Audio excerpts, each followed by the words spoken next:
when I come out, I'm cold. I'm coming out of hot. So I'm just gonna get brown.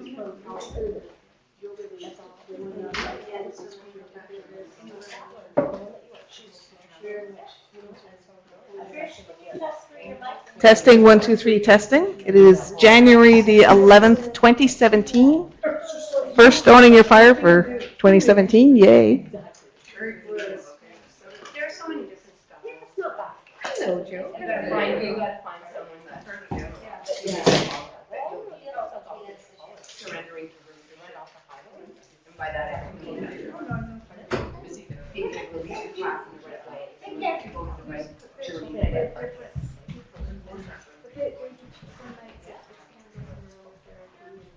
Yeah, it's all normally the classes are all. Oh, I hear. Yeah, or you can do one of these if you want. I have whatever you.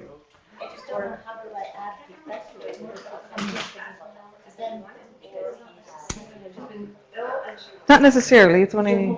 Yeah, I hold the whole list. So. I will. Yeah, sure. It's just If they ask questions, I want to know who they are.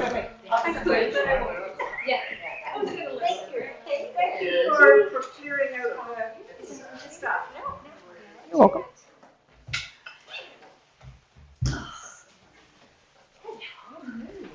I give you a hug. Thank you. Never did find out what the cops was about. No.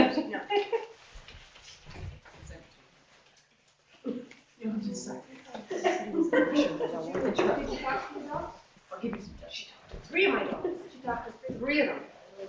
Well, one's not pet, but it's this one. It's lined up for a while. Oh, perfect. So I'll trade you. Oh, perfect. That one, so in case somebody else comes in. Perfect. So I can give you Let her a. know it wasn't forever. And then she talked to my team. Monday, Tuesday is so much fun.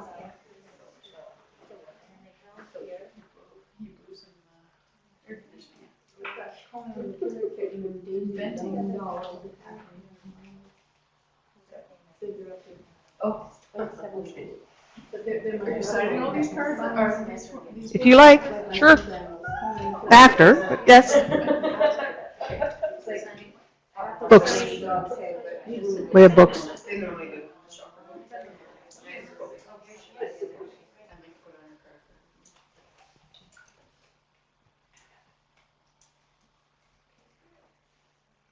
Patricia's counting down the hours. Saturday. This Saturday. Uh-huh. Oh. Yeah, and it's 8 degrees tomorrow. It's supposed to be minus 24 on Friday.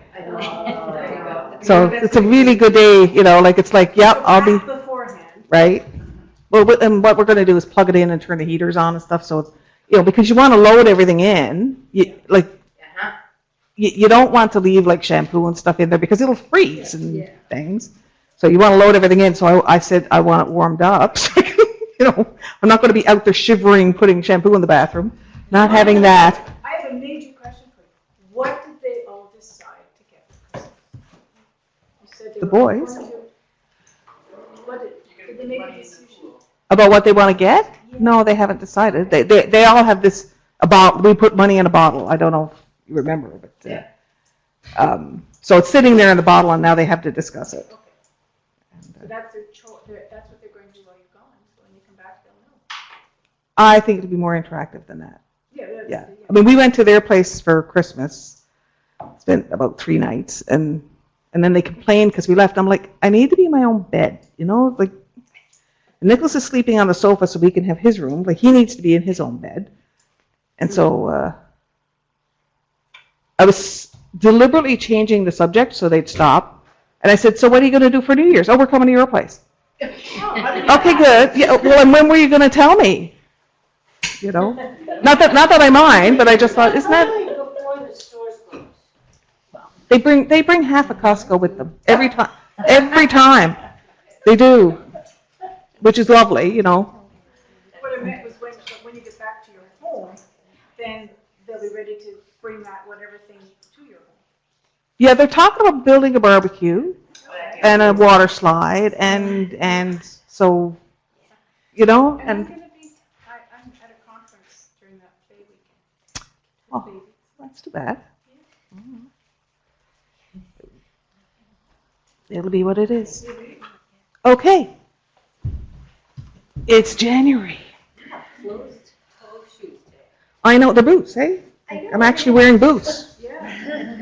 I wonder if you want to- I found ones that I like, that they're flat. And it's unusual. I'm usually in Berks, right? Your brain's like, something's off. Yeah. You can take your boots off and be barefoot. I'm okay. I finally found a pair I was content with that don't make my feet feel compressed and all that kind of stuff. So I'm happy. All right, so the theme for our year. That was my question. You read my mind. You asked it before. Yes? That's right, I asked and I don't remember. Oh, wow. Oh, that's funny. The short answer is self-image. Hi. Self-image. Yep, self-image, which includes all of the things that are like self-esteem and self-worth and identity and all of that kind of stuff.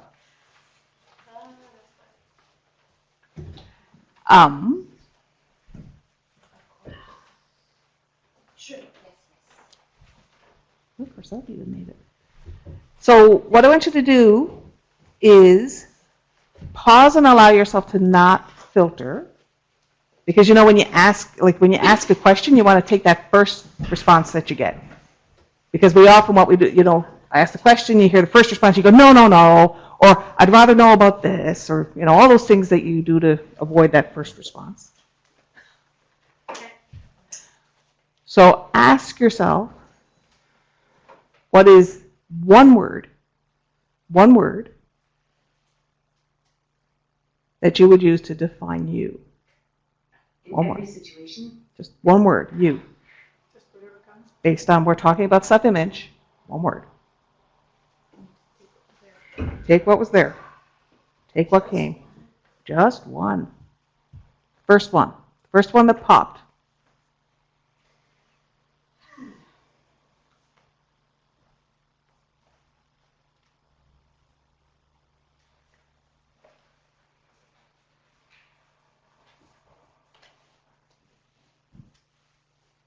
Leave them there. Good. It's actually surprising.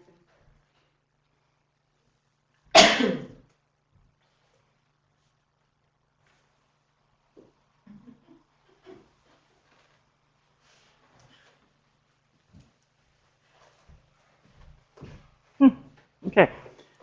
Let's pay attention to your breath.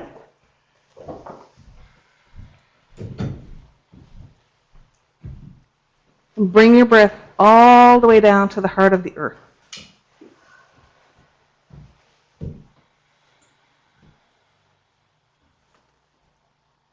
All the way down to the heart of the earth. So that when you breathe in, you're breathing from the heart of the earth all the way up through. And then when you breathe out, I want you to breathe right back down into the heart of the earth. And go all the way down to where the earth is molten and it has a pulse.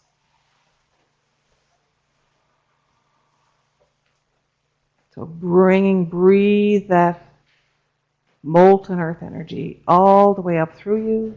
Let it go all the way up through you, out to the universe. And then when you breathe out, breathe back down into the heart of the earth.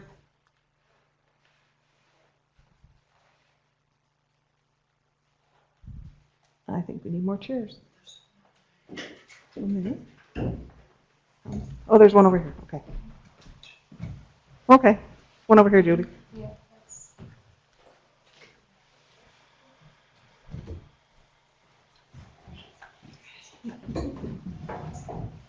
If it's difficult to go one way or the other, does that mean anything? Of course it does. It always means something. So I find it easier to go down to the earth, but not as easy. Like, no, I'm not going as deep. Isn't that interesting? Okay. If you think about what this is, because it's always literal. You know, your subconscious is really literal. Energy tends to be, your body's really literal. So what's in that earth energy? So the earth energy, when you go down into the earth energy, you're connecting with your root chakra. It's about having experience. So the whole point of human life. The whole point of being alive is to have an experience. And so living is about having an experience, connecting with that. That's right where the root chakra is. Connecting with that is about connecting with being willing to have an experience, specifically an experience of you. So you're saying, so, is that clear? So if you're, yeah, ding, right? So if you're having trouble going down, it means you don't want to connect with the purpose of living. So you don't want to connect with this idea of it's about having an experience. You want to hold on to the stories you've been told about why you're supposed to live. You're supposed to have some specific purpose or please people or do the right thing or be nice or whatever, whatever stories you were told about justifying your existence. So having trouble bringing your breath down all the way to that molten place is having trouble letting go of what people have told you should be. Mm-hmm. And having trouble coming up, okay, is about being willing to live that experience of you. So it's which didn't occur with the breathing, it only occurred with the explanation, right? It was happening while you were explaining. Yes, so you were okay when you were doing the breathing. When we talked about what that was all about, that was when you started to be uncomfortable, right? And so here, this is all heart chakras I create. Yeah, it's 100 and, sorry, it's not even 100. It's the whole, like it's a sphere centered, right? So all about I create. And the struggle we tend to have with creation is we don't want to impose. We're trained to cooperate with what everybody else wants to create, as opposed to saying, well, my way. And so we have this idea that if you try to do things your way, you're somehow imposing, which is impossible. You can't impose on other people. They're creating whatever it is they want to experience. And I'm positive everybody's had one of those experiences. Like you could be standing there with a glass of water trying to give it to someone, and they'll say, you're so mean, you won't even give me a glass of water. Because they'll have the experience that they're determined to have regardless of the facts. Like the facts are irrelevant, right? Going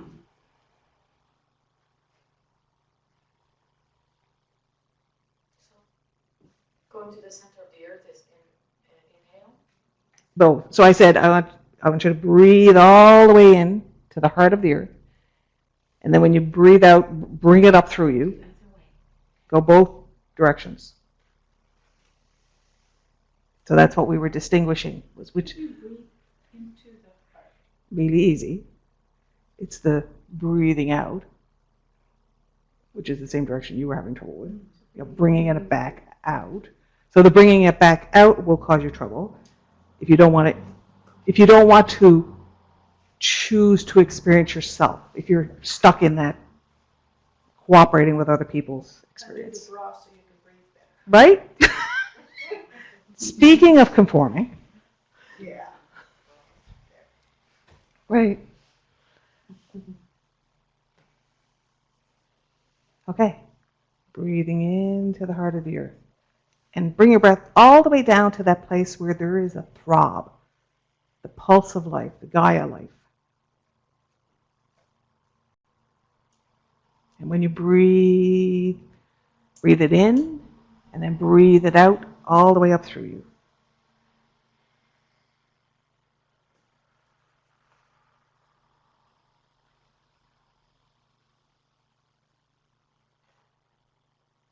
Breathe it in by going down Into the while heart. inhaling. Yeah.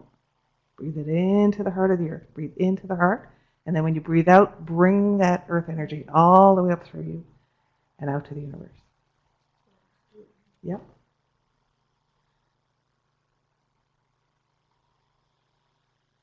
That's it.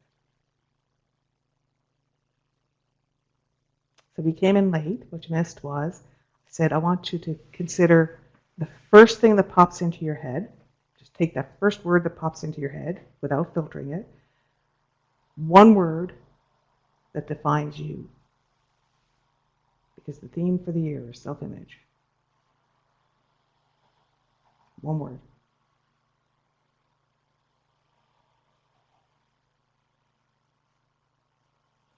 And so the people online, if you're live online, type them in so that Mackie can feed them to me. And I'll pick them up from the people who aren't tuned in at the moment.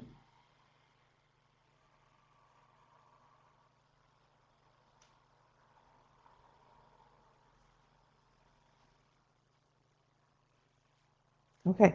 And who's got them? Lost? Lost. Compassionate. Kind. Friendly. Okay. Want some from here? Yep. Who's resilient? Sarah, overfunction. Helen, persistent. Pat Moran, passionate. Linda Eddy, strong. We've got a couple of other people come in. Deborah Martin, warm. Cool. Cool. Now, go ahead. Mine was happy, but none of the actual happy. Okay. It was in a let's pretend we're happy? Ah, okay. So pretense. Right? And what did you say? Resilient. Resilient? When you said, think of a word, any word, but you hadn't gone to That's that okay. represents you. Take- The take- first thing was procrastination, and once you said that represents you, it was adventurous. Interesting, eh? Cool. Mine was courage. Nice. Right? Now, how do you feel about your word? Like the second one. Mine was self-loathing. Yeah, that's kind of harsh, right? Yeah. Interesting, eh? Mm. So this is your starting point. So think about whether you want to expand it, shift it, feel it more. It may be that you want to, like, okay, I like the word, but I don't necessarily feel it. Live it more. What do you want from that word? That was your first response, right?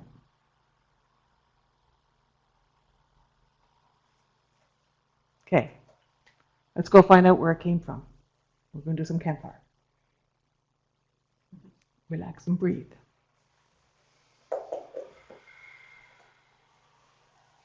Breathing from the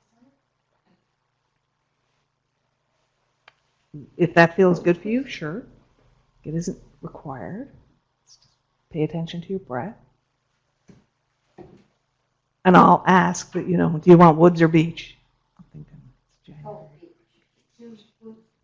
Woods? Does it matter? No, doesn't matter. And I can even do both. Why not?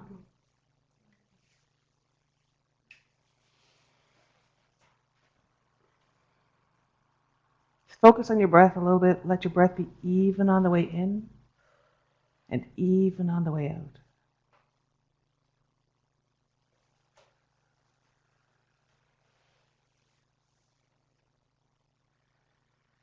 So we're going to picture the beautiful sandy beach with the forest that comes right up to the sand. Think about whether you would like the path to go through the forest or along the sand. Whichever feels right for you. Allow yourself to walk along the path and think about the fact that this is going to bring you to connection with yourself. So choose your path. Allow yourself to walk along the path. Think about just letting one foot go in front of the other. The path is wide. There's lots of sun. There's just enough breeze so that you feel comfortable. You may want sunglasses. You may want a hat. Whatever feels good. Let yourself be comfortable. And think about letting yourself walk along that beach or walk through those woods.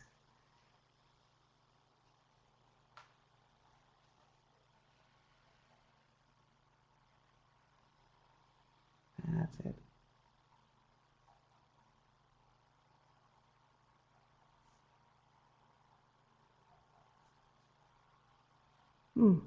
Okay.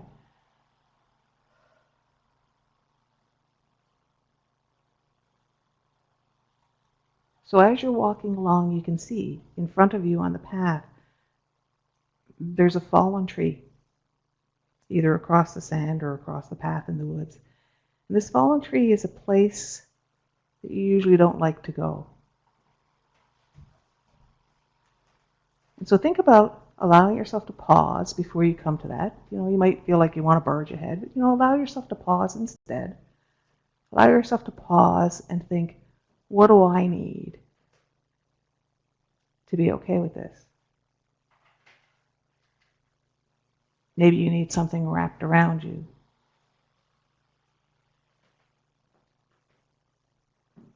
Maybe you need a sword and a shield. Maybe you need some form of comfort. This is a place inside yourself. So if you're inclined, you're thinking, oh, well, I'll just bring a pile of angels. Well, this is inside yourself. So rather than bringing something that isn't you, think about what is in you that can be a guardian for you. So if you want to bring along a guardian, think about bringing along the piece of you that can stand guard for you. So you could bring the warrior spirit in you, a warrior spirit that's part of you. So rather than reaching outside yourself for something, all of the resources are in you. Think about what you want to bring with you and what you want to bring, what you want to manifest of yourself, for yourself. So what could appear beside you? What could appear in your hand? What would you like to bring that will help you feel safe, feel comfortable, comfort you?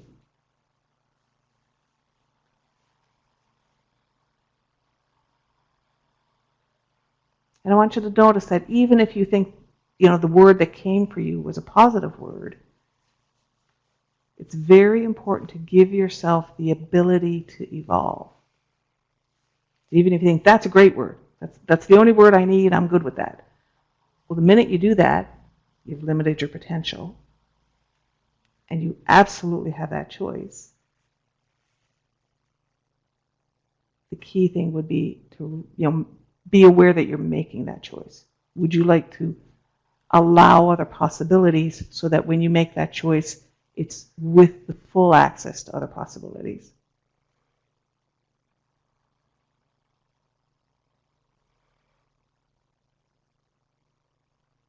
So think about what you want to bring with you.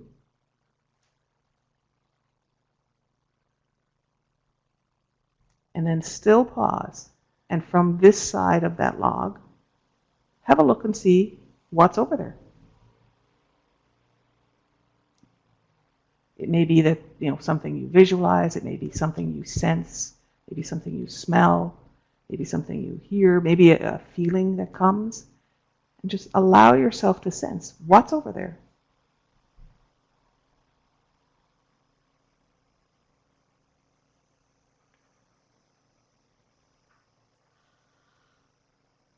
And I know it's very tempting to just say, barge right on through. Now pause. Pause and think, when you want to barge through like that, you want to push yourself into the thing that you fear. Well, why do that? Why do that without knowing, without considering, without equipping yourself? Why barge? Why is this urge to barge? So pause and have a look. Check and see, what is it? What is it that makes you feel afraid? There's something over there. And you don't have to go there. It's perfectly fine to stay where you are. You can look from here and have information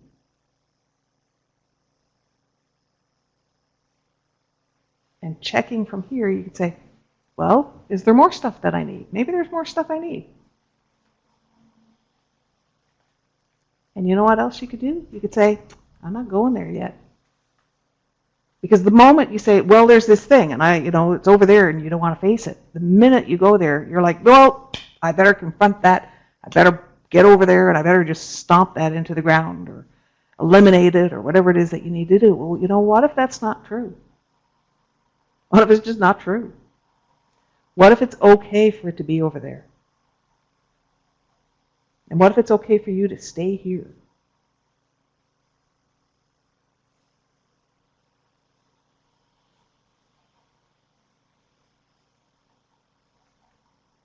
So check and see. Check and see. If you were to go and really, really resist that urge to barge, if you were to go, what would be the price of that? Or what would be the cost of that?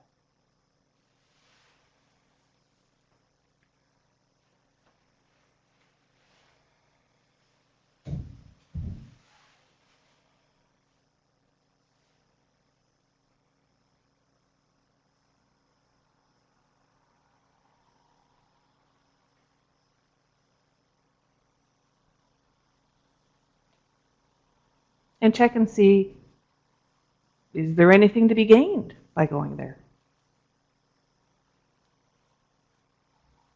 Would it give you something?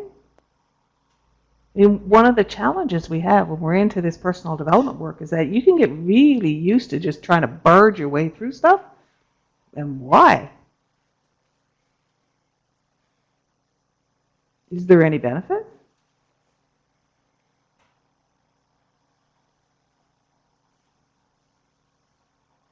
Here.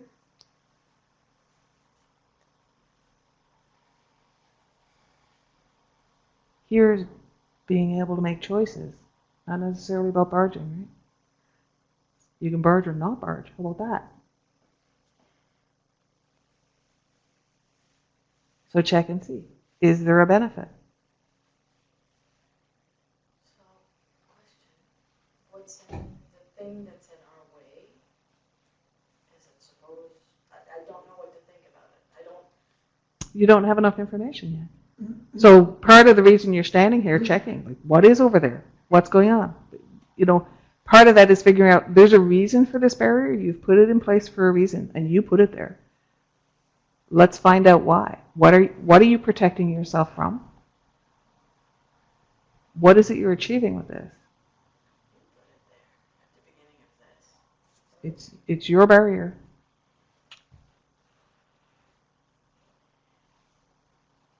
So, absolutely.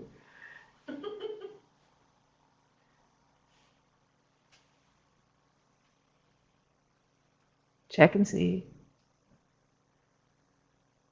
And now is a truly novel experience.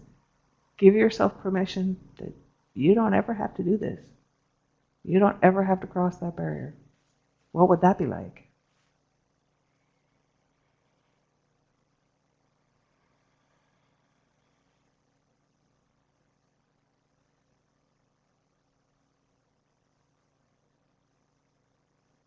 You might. You may feel like you want to. The important thing is, can you allow yourself to have another option? Can you allow yourself to have a choice about it?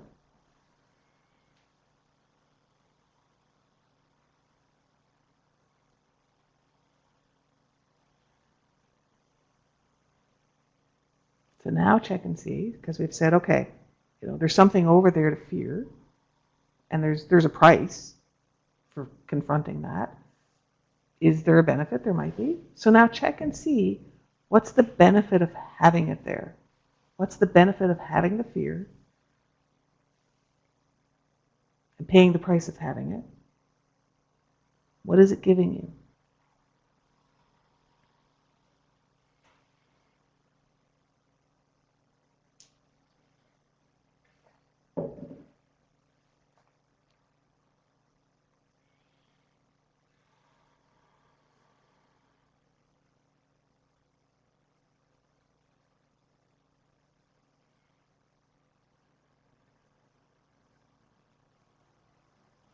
Now check and see who of you is guarding that for you. Who's holding it in place? Is it a child self? Is it a belief? Is it a perception? What part of you holds this in place for you? There's a part of you that is attached to having it.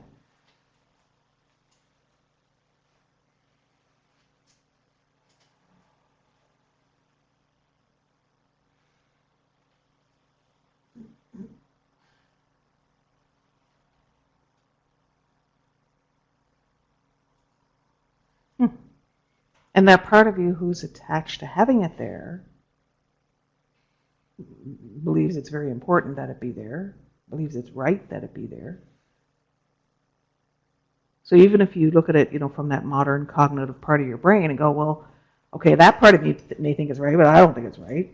You have to understand that that part of you is part of you. So it's always fun when you have an argument with, between your cognitive brain and some part of your subconscious, right? Because your cognitive brain's like, no, we don't need that fear. And clearly you do. Because it's there, and it's there for a reason. So notice that piece of you that holds this for you. Okay? Check and see if you call it wrong.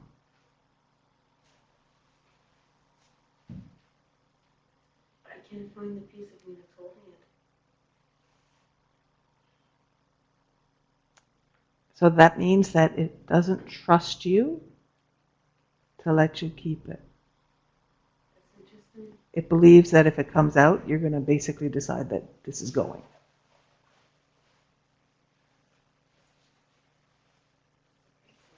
Right?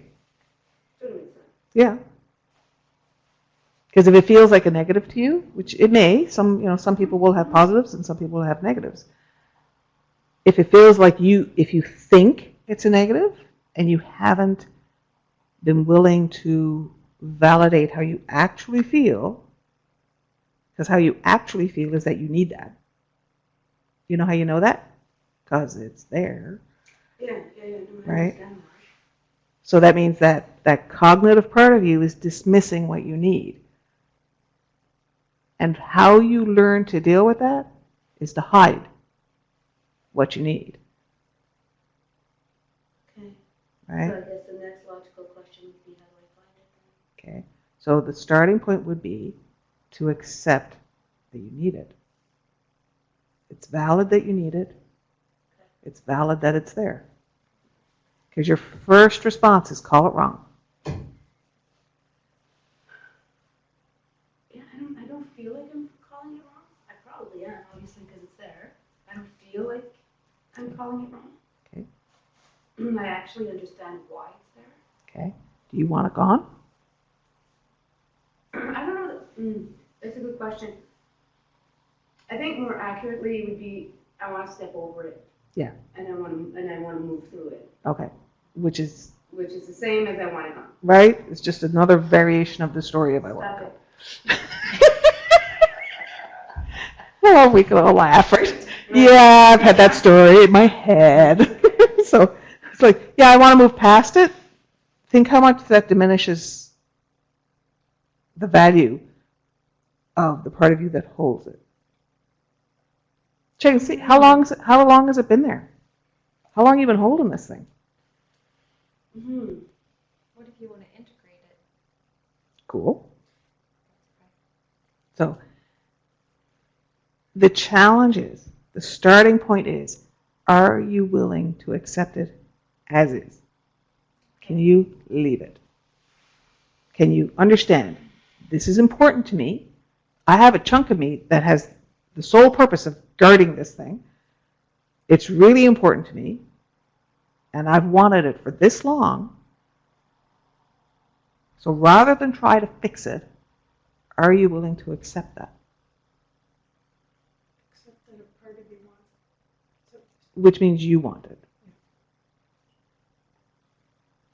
So what I'm getting is the total opposite of what I would have expected, because what I said I would need to go over it would be to take my magic powers with me. So the resistance that came out is the witch on a broom and, you know, like, and so I would have thought that the witch on the broom would not be the resistance. So the witch, you're thinking the witch is the part of you that holds that power. I thought that's what came out as the resistance to Okay, so what is a witch? magic power. Yeah.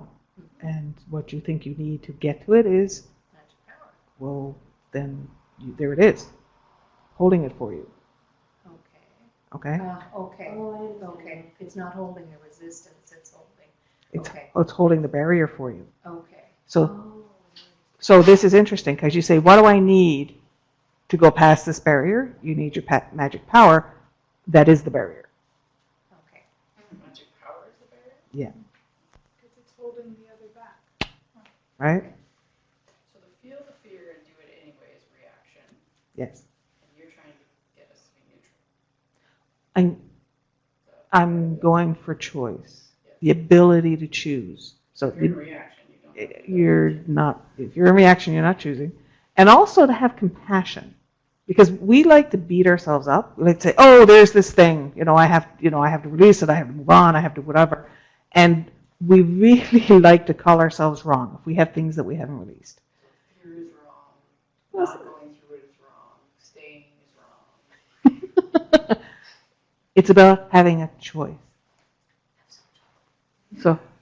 So it isn't that the fear is wrong, is recognize that this fear exists and it has a value to you. So it's not that that's wrong, it's allow yourself to understand how important it is to you. The calling it wrong is also reaction. Absolutely, yes. So we have this tendency, we'll see a fear and say, well, that's got to go.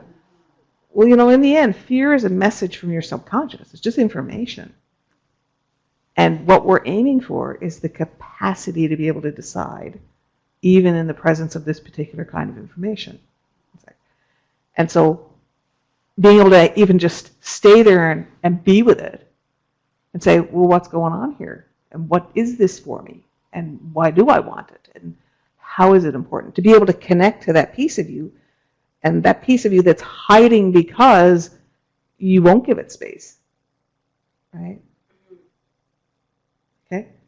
Yeah. This person's 12, what I believe, and beyond this, it's like a diaphanous type curtain in part of the forest. But I get the impression that I'm ready to, it's okay to accept what that kid's been hiding from me. I don't know what happened or why, but I think it probably has something to do with being female. And I don't have to know what it is, except that it's important to that person, and it's part of me, and that's okay. Yeah. Is that right? All of Not this right. is That's- all of this is about being able to accept yourself and love yourself as you are. And I don't necessarily know what's behind that curtain yet, but it's not scary. There you go. And even if it was, right? And even if it was joyful, it's allowing yourself to be in that position of choice for everything. And the reason I jerked was that I fell into a hole through the sand. There you go. That's okay.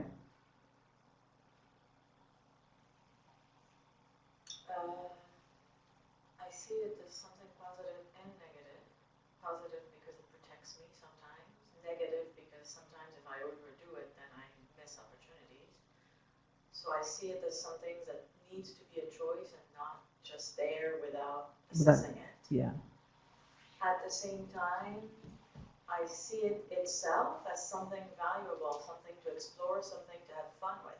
And that's lovely. Because going through it is also an experience, and it seems like I like challenges, Who, you? This, Really? This could be fun.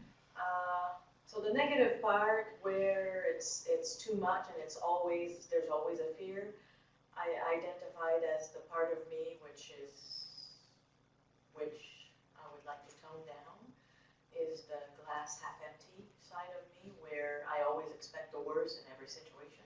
Mhm. So this thing is like, oh no, not again, you know. Yeah, sometimes you protect me, but you're overdoing it, is the message I'm telling it. Okay. Tone it down a bit. So what's interesting to me is that rather than say, tone it down, provide the other side of the voice. So you have the, it's almost like the one on each shoulder. You have the naysayer. Where's the glad hander? So if you say tone it down, it's a way of calling it wrong. The thing is, there is that other piece of you. There's a sort of a Pollyanna piece, which I would suspect has been squashed by the glass half empty piece, just out of pain. And so it's, where's that part of you hidden? So rather than saying, well, we need this one to be different, maybe it's find balance versus change this one. Make sense? Yeah. Yes. Kathleen has some observations. To recap, she says, I didn't feel or see the fallen tree as a barrier, as fear, just nature or something I can climb over, to an adventure on the other side. Mm-hmm. No cost, definitely a benefit to reinforce my ability to change, / to grow, / to self-fulfill. Mm-hmm. It's exciting.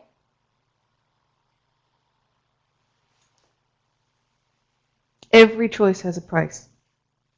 Every choice. The reason every choice has a price is because it eliminates choices. So the minute you choose, if I have a glass of water, then I'm not having coffee or juice or something. The minute you make a choice, you have eliminated the other choices. So the moment something says, oh, there's no price, there's a lie. So, great story, it's bullshit. So now. So the price is time. In human existence, we live in linear time.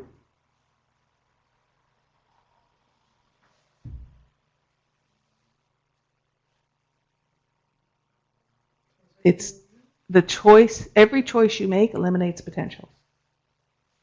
Every time you make a choice. So that all sounded very lovely. It's not the truth, so go back and find the truth. La la la, we're not singing Kumbaya.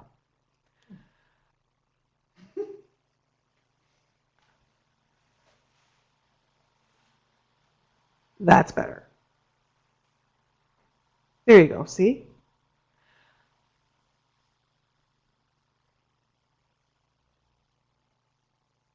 So, whether it's positive or negative is not the point. It's the capacity to have a choice, to know this part of you, to accept all of it. And Nancy raised a really good point, which is, if you see the positive, then where's the other piece? Where's the, if you're looking at your inner Madonna, where's your inner slut? If you're looking at your inner, I don't know, if you're looking at your inner peace, where's your inner war? It's all in there. We all get the whole deck of cards, right? So this barrier, you created it for a reason. And the thing that's behind there, this is what we said, you have felt is inaccessible. So if it feels like there's a positive back there, you felt the positive is inaccessible. If there's a fear back there, you felt like the fear is inaccessible. Whatever it is, the barrier exists for a reason. And the first step is to value that. You have this there for a reason. It's important to you. It's important to you. It matters. Okay, I lost whoever. Heather. I think that barrier is tears. Totally could be. That girls don't cry. You can't be that way. So I think it's just that the diaphanous thing is actually just a whole waterfall of tears that I couldn't shed. There you go. And so every choice has a price. Every choice you make eliminates potentials. If there is any conflict about the choice, there's a wound. And that means you have to grieve. Grieving is acknowledging the price of the choice you made. Right? And so, whatever your journey that has brought you to this place of consciousness, there's lots of times when you didn't know that you were paying a price. You didn't think about the potentials, or you couldn't see that you even had a choice. And so, I sometimes think like, is there ever enough grieving? Like there's moments where it's like, really? Where we go? Now we have to grieve again. The thing is, that's how you get to the catharsis. And what the catharsis gives you is releasing that price. Because the choice you made was right. And so in order to get, the choice was right, whatever choice it is, it was right. And that's hard to get to. And so it's hard to let go of the wound, right? So we hold on to those wounds. Sometimes we hold on to them because we don't want to lose the potential that we eliminated with whatever choice that was, right?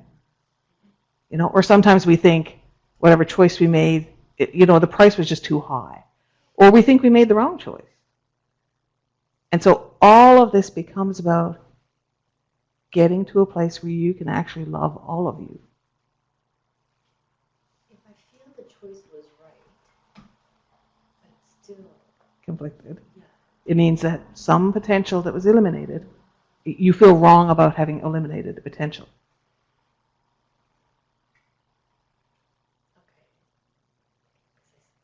It means you haven't grieved it. So like a simple example.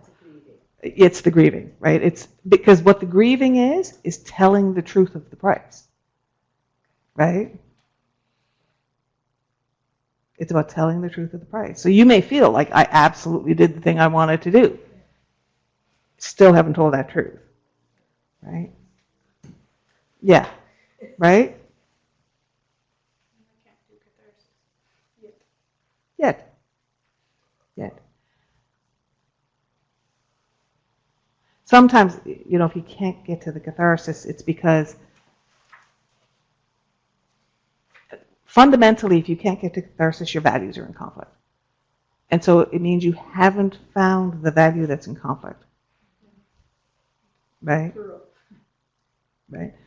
And usually it's the opposite of what you think.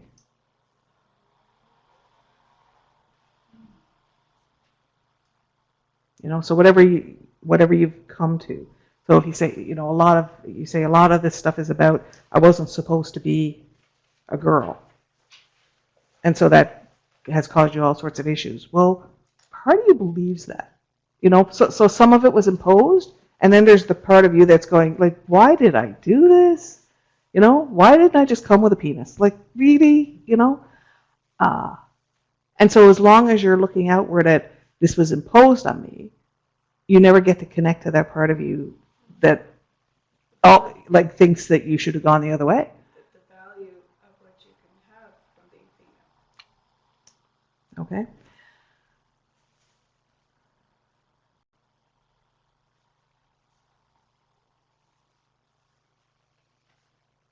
So now pause and consider.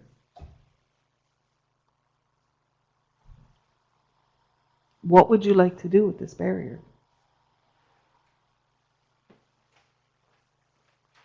What does it give you? What do you want from it? Pulling it up is not the right answer. It's always a choice. It's always a choice. It's if you want to blow it up, then what I would suggest is that you think, okay, so I've been holding this for a long time and it's served me for a long time. The desire to blow it up is a desire to reject the part of you that wants it. And still wants it. Okay? It's still there. Right? So are you willing, before you barge ahead and blow it up, are you willing to come to loving that part of you? Because if it's there, you can love it into being, and you can love it away too. The need to blow it up is like, I need to destroy this. Well, that's a part of you. There's a part of you holding this in place. So what part of you do you want to destroy?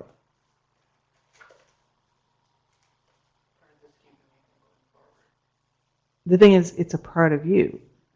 So that means, also the perception that I'm not going forward. and so it's the perception. It's the perception that it's doing something wrong. If it's holding you back, there is a reason, and maybe it's protecting you so that so you have a chance to get ready, or that there's something you need to figure out, or there's something you don't know about what you want. So if you went forward right now, you might not go where you actually want to go because you haven't figured something out. There's all kinds of ways that this can totally be serving you. The desire to just bash it is a desire to hurt you. You're having such a hard time. That wouldn't have anything to do with the desire to bash things on a regular basis, would it? Right? So we have such a hard time saying, okay, this is me. This is me. I do want this. Or I am afraid of that. Or I do want that to be excluded. I want this to be inaccessible for a reason. I'm very surprised because, as you know, I'm very glass half empty. And I have fears and I see barriers everywhere, but this one, I'm not worried about. Isn't it weird? I'm surprised by this. Like, I look at it and I just want to climb it, have fun with it, and once I'm on the other side, chop some of it up and actually make a campfire on the beach with it. Cool. I'm like, okay, what's going on with me? That's not me usually. Well, the thing is, the barrier is something you're comfortable with. So having a relationship with the barrier makes sense to you. It would be, if I was doing let's get rid of this and. But I don't see it as a barrier per se because I just want Because to it's climb it, comfortable. have fun, and actually go to the other side. Because it's comfortable. And if you leave it, then you can go back to the other side of it. And even if you were to chop it up and burn it, you know how to put a barrier. So it's like you have big muscles for barriers. So it's comfortable. This is a good thing. Okay. It is. Because it's always about. I'm just surprised. I would have thought that I would just walk away and see the barrier and turn around. I think you think barriers are your friend. So you might make a window box out of it and stick some flowers in it and then not water them, but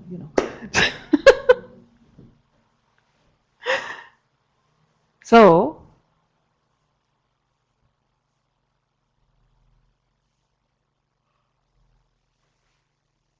think about the part of you that you're struggling to love. What is the struggle? Why is it hard? What is it that you don't want to love?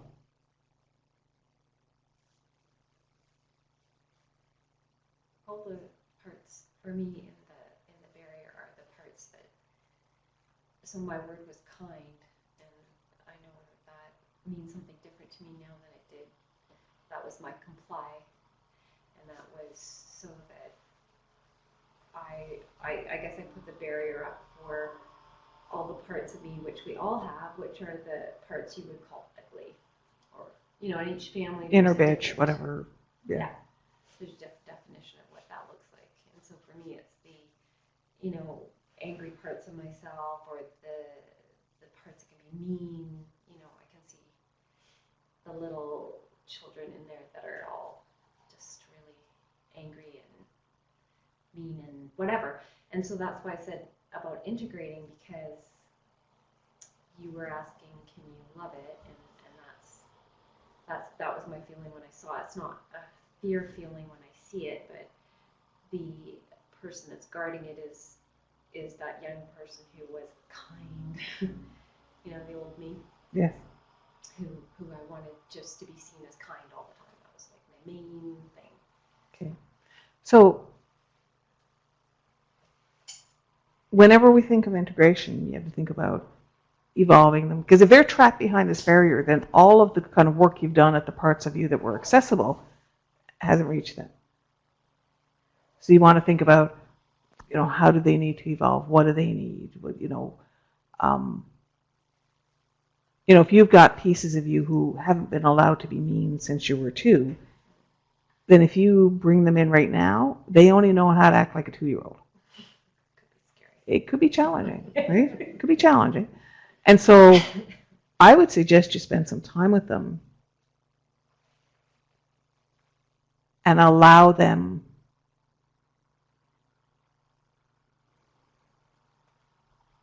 it's just like they need resources. They need attention, they need skills, they need a capacity to choose. Because if you think all the work you've done to have capacities to choose, none of these guys got that stuff. Right? No, they're trapped in there. Right? So if we go back, Nancy, like they're totally comfortable with the glass half empty part, doesn't feel a capacity for choosing glass half full or anything else. Right? So it's so comfortable. See what I mean? Yeah, but that thing I don't see this way. Cool. I see it as something fun Yes. that I want to climb over Yeah, and yeah. just play and have a different point of view on the beach and Yep. I don't know. So I got absolutely. possessed. It's January. Everything is new. Who is this? Get out of my body. Linda Eddy had an observation. Yeah. So her barrier, so I go around and around finding over stuff that doesn't really matter. Yes. And then her next comment is, so my barriers are distractions. Yes. So that you won't see the thing that really matters. Very good. Right? And it's recognizing, because this is about being able to look, feel, and recognize where you judge it, recognize where you make assumptions, recognize that even when you do personal work, you form stories and stuff. Even looking inside yourself, you form stories, right? And so it's almost like, okay, this is my usual story. My usual story is it's because I wasn't allowed to be a girl. Or my usual story is, I see that fear, just bash it. Those are the usual stories, or I have to be kind, or whatever that is. And just pause and say, what if it's not what you think? What's actually going on here? Like, be willing to find something that's different than what you usually find. So I put my barrier up when my sister was sick with cancer when she was young and I was like 18 months. And I put it there so that I wouldn't succeed and I wouldn't take away any love or Attention. or energy. She needed all of it, right? Yeah. Wow. That's pretty loving. And so, do you still need that? She's no longer with us. So. That doesn't mean because if this has become part of how you define yourself, if this is, how I love is I do this. I hold myself in this place. I hold myself in this state. Then before you try and say, well, that should go, it's the same thing as, as Michelle's little nasty kids, right? You have to get in there and get to know them and give them the skills and help them learn like, well, then how else could you love? And what would that be like? And by the way, what else are you? That's an enormous sacrifice. So what else are they capable of? Because if you just say, well, we're just going to take that away, then who are they? It diminishes what they've given you. It diminishes how much, like, that's a lot of love, you know? Expressed in a way that was painful for you. It's how do you allow them to express? How do you allow them to express? And how do you discover what else they're capable of with all of this wonderful expression? So, you know, this, like, there's a sort of an automatic, well, we better stop that. Yeah, but then what happens to them? And their feeling of purpose. So it's about allowing yourself to realize the power they hold and think about, well, what would they like to do instead? Like the helicopter parenting too, right? Yeah. Can you help me with that one? So hold on, finish your thought. Well, just like as parents, they need to allow their kids to figure it out for themselves, right? So if you do it for them, they don't have the capacity to learn. So like I was told by somebody that if you put a child on something, they don't know how to get down. But if they get up there themselves, like say they're 7 months old and they've climbed the stairs, they know how to get themselves down because they got themselves up. But if you physically put them at the top of the stairs, they have no way to get down. Because they didn't learn on the way up. And figure it out. I think they could figure it out eventually. I think that's way too black and white. In that moment, though. I certainly understand the point that they're making. Yeah. They're using that metaphor to say allow the child to discover.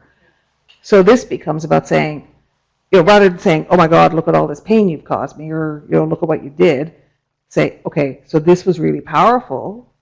What else you got? You know, what else could we do? What other games could we play? What other stories could we tell? Right? Use it as that person as a source of strength. They are a source of strength. They're incredibly strong. Like, holy shit. Right? Because it's still working. You know, and it's like Linda's distraction. Like, that's a pretty steady kind of game. Like, you know, like you got to be working hard to maintain that. Just the sheer level of maintenance for it. You know what I mean? And Would it be unaware, you say? absolutely, yeah, because you have to create the whole fabric that you're operating in, right? You see? Yeah.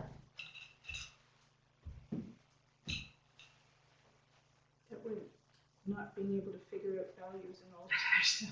Well, it becomes the distraction, right? Yeah. Yes, Julie. I think it's like the absorb thing. Like I don't know how to get out of the absorb side because like what's behind the barrier for me is like an inner child that's just this like ball of negative energy and complaining, and it's like kind of like self-loathing, but it extends to other people and to life and whatever. Like, and That would be that glass half full thing, right? yeah, but it has Yeah, like more of a it's like pain body shadow. Yeah.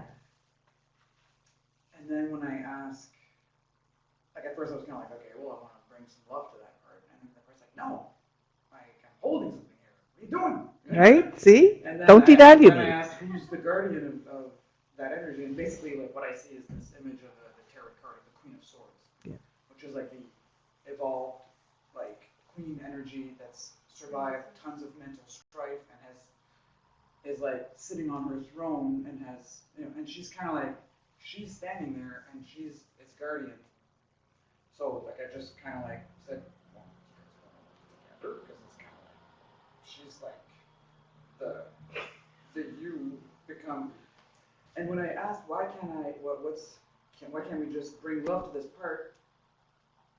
What I received is that how will you be able to connect to those in pain and suffering if you don't remember what it's like and keep it in you?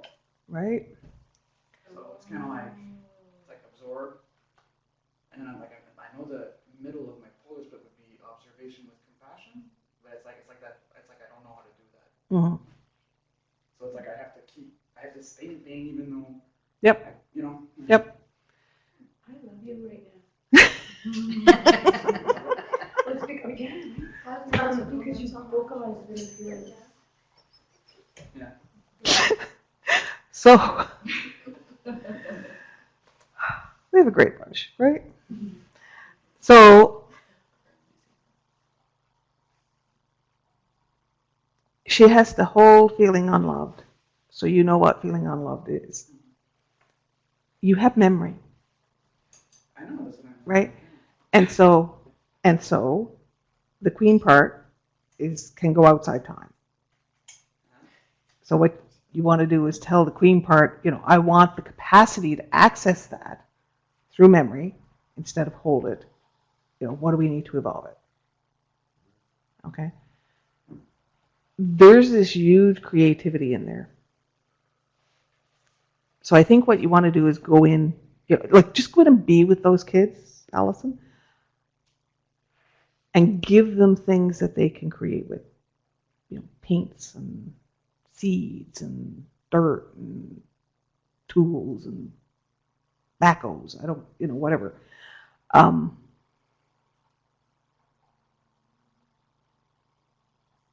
There's something they need to build to allow them to shift out of the holding this constantly.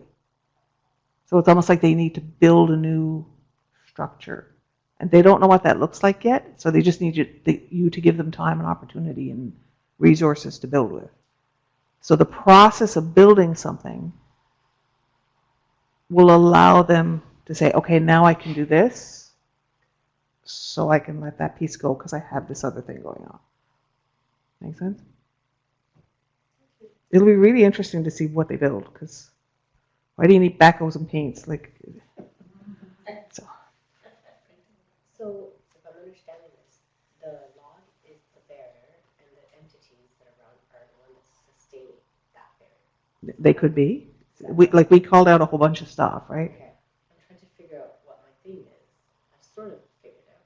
So the person, part of me, it was when I was 18 and I was plotting my way to get out of the house and I moved across country, but at the same time my grandfather died. So it was two different ways of leaving the tribe. Yes. Right? So is it the barrier that now the only way I can impose, which I'm assuming why this is all like rashy right now, is to be like that big of a thing where you either die or you have to like run away? Yeah. And so I can't impose any other way other than. Yeah, you can't you can't just make a decision, right? I do, but I don't. Yeah, I do for everybody. Right? I do for the family. Yes. But I don't for me. Yes. Yes, exactly. So think about, these pieces of you that have been holding this all this time. It's almost like you have to give them classes. Because they've been standing guard.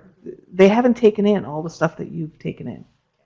How old were you when your grandfather died? 17. So, think everything you've learned since you were 17.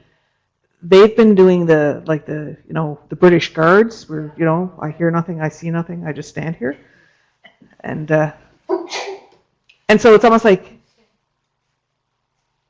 they need an opportunity to be allowed to absorb other things because they've been stuck in this hold position. Well, they have big muscles, and so your starting point is you can hold this guard position and also do this other thing. Because I think a lot of times what we don't realize is how powerful we are. So you look at these guys and they've been doing this really hard job for such a long time. You go, well, I had to get them off that job so they could do something else. No, you don't. Just make it bigger. Pile more on them. They can take it. I can pile more imposing things. So they can have a capacity to do more than just guard this thing.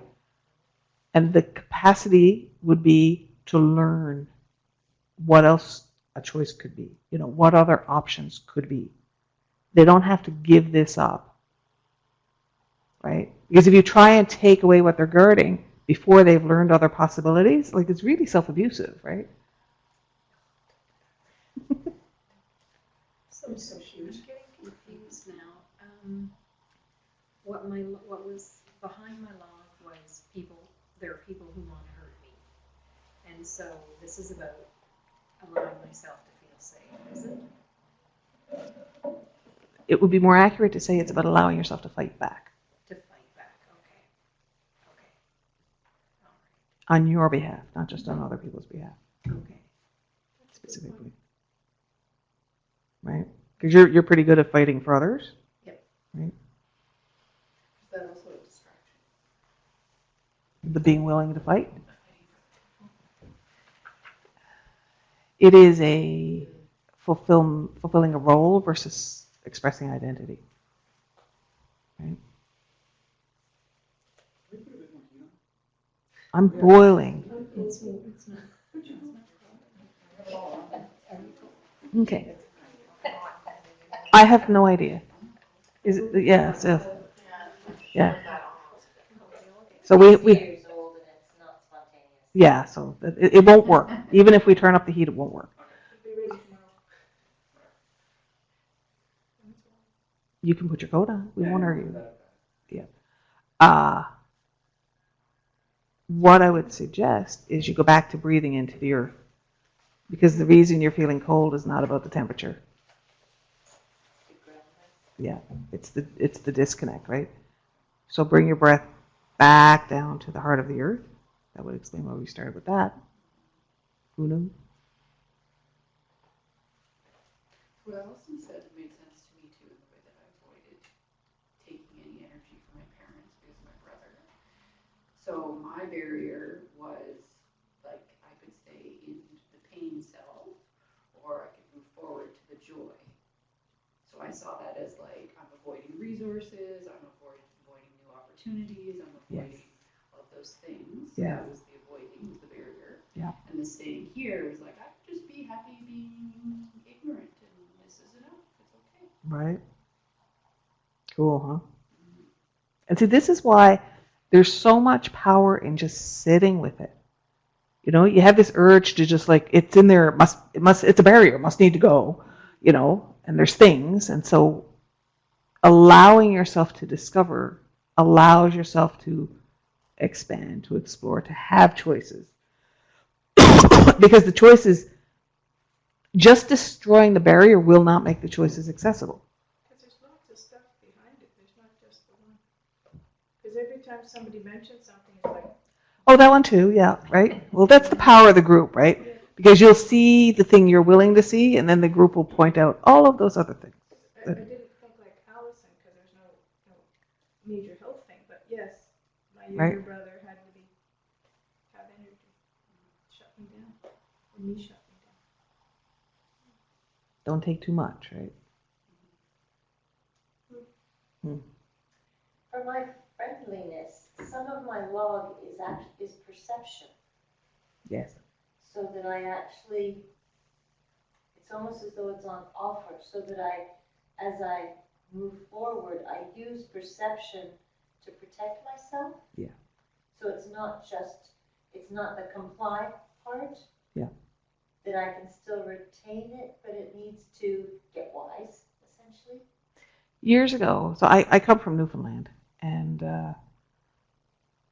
people will often say Newfoundlanders are the friendliest people ever. Okay, they're the friendliest people ever.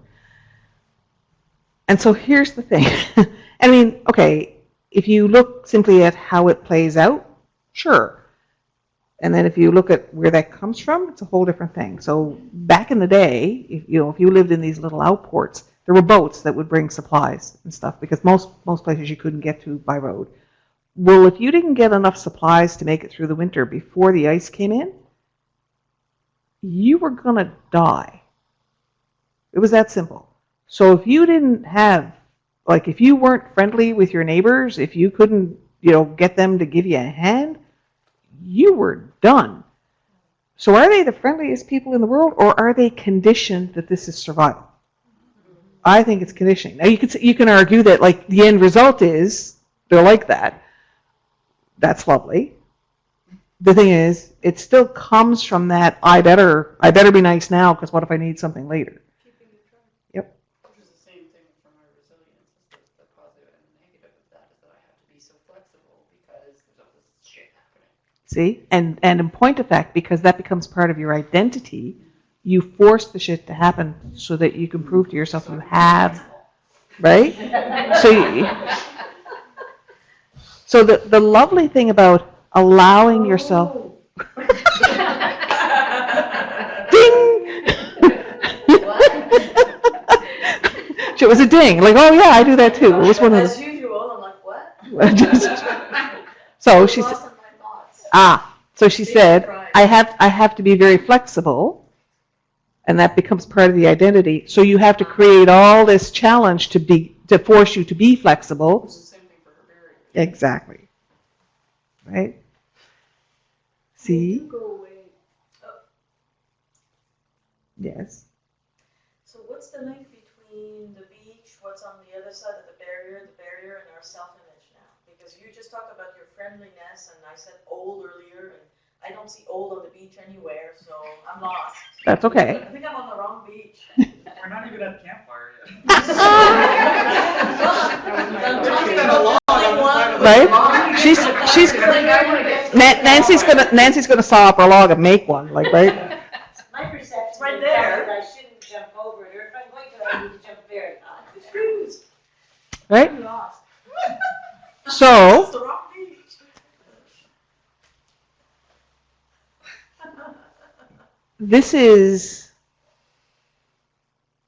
this is about giving yourself space and time for discovery. And so usually we go to the campfire to do discovery. This is not where we ended up. If you need to build a campfire, feel free to stop your log. As often happens, this went whatever came out of my mouth, that's where we went. And I heard it when you did. So the purpose of campfire is to learn about you, is to find out what's going on. And what came out tonight is to allow the space, to take the time, to be compassionate with these parts of yourself, and also to value what they're doing. Because often we just want to dismiss it, and we just want to change it and get rid of it. And I think that urge to plow ahead interferes with our ability to truly comprehend what's going on. We want it to be done. We want to spend 20 minutes doing a campfire and have a major shift, and that's great, and that happens lots. Sometimes it needs time. Sometimes they need to do something with backhoes, and sometimes they need to learn how to function in the world when they're not the nice part, right? Sometimes they need to allow downtime without breaking your sense of self, right? Yeah, right? And so interesting, because what we typically want to do is we want to create some immediate resolution. And instead, tonight, it's about providing a time and a space and providing resources to allow these parts of you to evolve in their own time. If ever. Because the point of this is acceptance, approval, and love for you, in you. For you, in you. And if that means dancing on the log, cool, right? It's being willing to say, all right then, let's spend the time and play. Play with it. And let's see what else is there. Like the first thing that came to my mind was old. But then on this beach thing, I don't find old at all. Yeah. And I'm thinking, The opposite of old play. yeah, am I lying to myself by thinking old? Or So? I'm starting to think maybe I'm just tired and I need a vacation. Right? And so, I'm not kidding. well, and so this is the whole point, is that I maybe, don't find old on that beach at all. so maybe the parts of you who know how to play are trapped there. And maybe old is a really good way to validate avoiding things that you don't want to deal with. Right? So, Oh.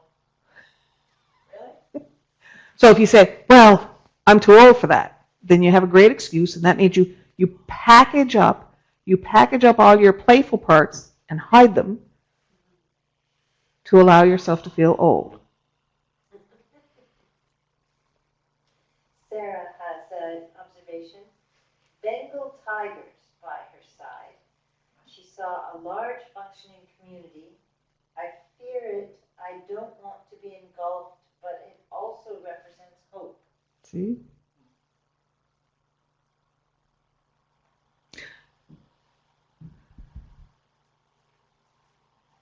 You resist leadership like nobody's business. And I think that's because whenever you think of leadership, you think of losing yourself to what everybody else needs around you. And so it's about learning, how do you hold your identity and be in a leadership position? And that's all about the command chakra, right?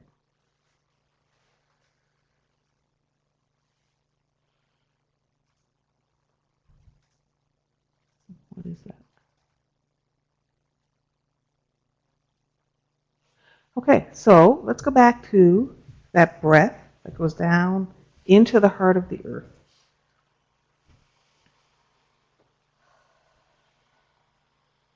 So you're breathing right into the heart of the earth. As you breathe out, you bring it right up through you, out to the universe. And this is experience energy. That earth energy is the energy of experience. It's the energy of living life as an expression of you. And so think about letting all of that energy kind of hang with this place. Notice if you have like, oh, gee, I gotta get rid of that log, or I have to hide people behind a log, or I have to hold that sense of self in place because that's where I hold the pain. Just notice it.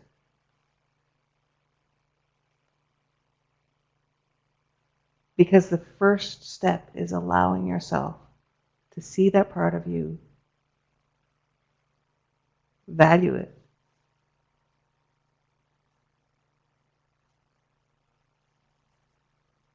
And here's the thing. Judy said, well, I want to give her love. And it's like she's going, nope.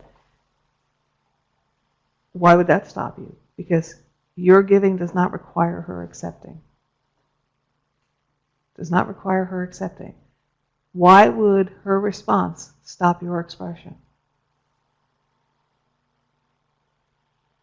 So you can say, okay, this piece of me is rejecting feeling loved. Okay. You can love it anyway. That's the whole point, right? And so the whole point of loving is to say, this is not about what I need. What do you need? What do you need? You're saying, well, I want to give her love. What does that mean for her? Does that mean that she gets to be angry? Does that mean that she needs her own place? What does that mean? What does it mean to love her? Isn't loving her saying, what you are is right? Because if you say, well, I just want to give her love, isn't that with an agenda to heal something or fix something? And maybe it's the agenda that has to go.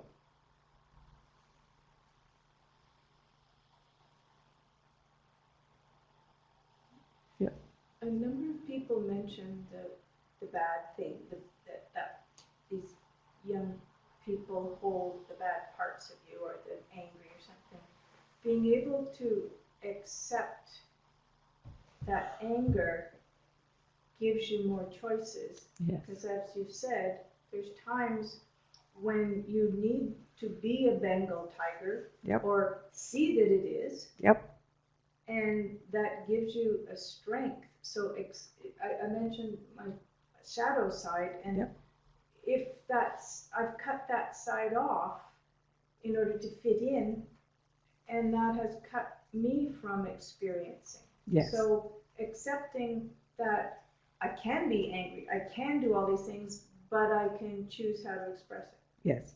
And so that's where the choice comes in. But And it's being able to feel it first.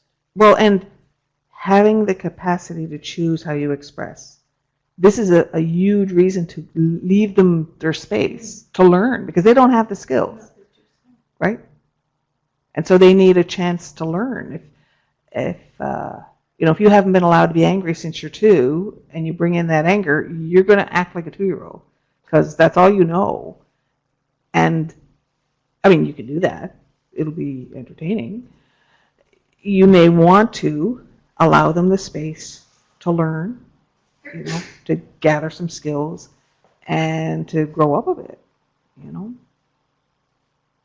some cheap plates. right? So allowing this experience energy to come in, because this is about experiencing you. This is about experiencing you. Allowing experience energy to come in means the energy that we're drawing from the heart of the earth. Yeah. That's how we're helping those younger parts of us. Give them space. Okay. Give them opportunity. And a backhoe, right? And some paint, Backhoes are fun. right? And some dirt,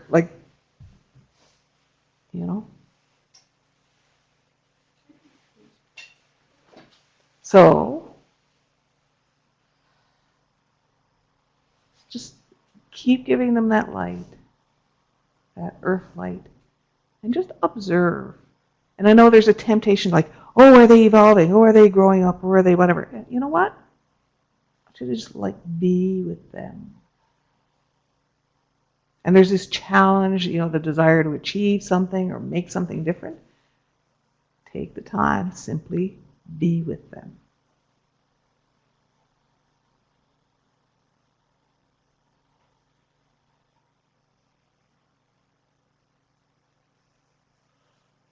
Is it a struggle? Is it a struggle to simply be there? Is it a struggle to observe without looking for solutions?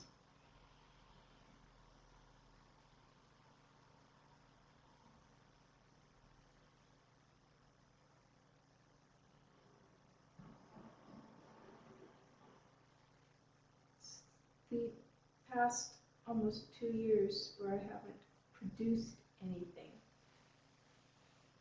has allowed me to basically chill and let myself catch up with myself.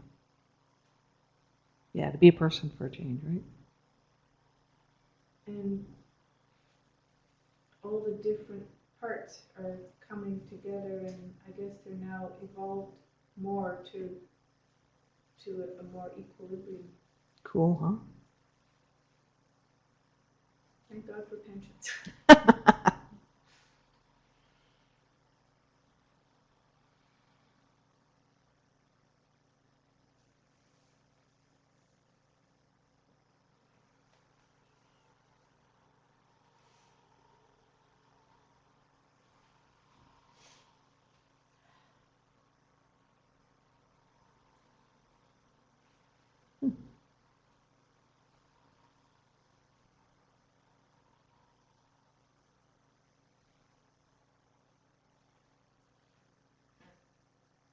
So, what do you feel you want to put in this space for them? Backhoes and lessons and expansion. What resources would you like to provide? Is there anything that you want for this space that allows you to feel comfortable having that space there? So if you think, there's that angry child in there, well, you can think, well, okay, so I want that child to have the space. I don't necessarily want to act like the angry child in my life. So is there a layer of comfort to wrap around there so that you feel comfortable with the existence of this inside you? That allows you to stay in that position of choice for behavior. It gives you the comfort to be able to kind of sit back and observe for a while. And allow yourself the space of discovery. Allow yourself the space of just watching. This also like belonging. That's a good point. That's a good point. So belonging is all about valuing unique contribution. And so we're used to talking about belonging in terms of other people. Well, how about giving belonging to these parts of you? So I've been saying the words, value what they're doing, value this. So that's some. Yes. Well, and the thing is that's the language of it. That valuing what they're contributing has been part of it the whole evening, and so that is the word for it. Isn't it also being responsible too? So belonging means that you're allocating resources. So giving them the space, giving them the time, giving them the attention. It all adds up to belonging. Can you put people in there to look after them? If they're parts of you, as opposed to not bringing in externals, parts of you. So you could say, well, I need a mom piece, and I need a whatever it is that you feel. Right. Key thing is avoid trying to fix things with this. So if you think like, well, I want them to have access to someone who will be comforting, or I want them to have that, they still need to be who they are. So you're not trying to calm them down if they're angry. If they need to be angry, that's okay. Also, I watched a really awesome documentary, I don't know if you've seen it, with a monk in Tibet, and he has an orphanage, and I can't remember the name of it, it's so good. If you Google monk in Tibet that has an orphanage, You'll get it. You'll get it, and so he takes in all these kids, obviously that are orphans, but this little girl is just nasty. And the thing that was so beautiful about it is that he is just so, I don't know, I guess. Present with it, yeah. Yeah, he's just present. Perfect. He's present with it. And when she's trying to stab the little boy with a pencil, the teacher takes her in to talk to him, and he's just sitting, and he's not even talking about that, really. Like, he's just letting her be herself, and she continues on being just super nasty. But over, obviously, weeks, and I presume months when they did the documentary, it's just, like, by the end of it, she's helping the other kids, and so he gave her a space to be herself. So I was looking for something like that to do. Exactly. And so this is, you can have your inner monk. Don't try and bring him in. Right, okay. Bring in the part of you that understands, right? Okay. This is the thing. Like, if you took this kid who's essentially feral, been orphaned and then put into this environment that they don't feel safe in, and then you say, no, you're not allowed to stab people with your pencil, you're basically saying you're not allowed to protect yourself. It's not okay, right? And that's the same as teaching children not to bite. Like, you're telling them they can't defend themselves. So he needs to provide a safe environment for the other kids. So there is a teacher to intervene, but not to call what she's doing wrong.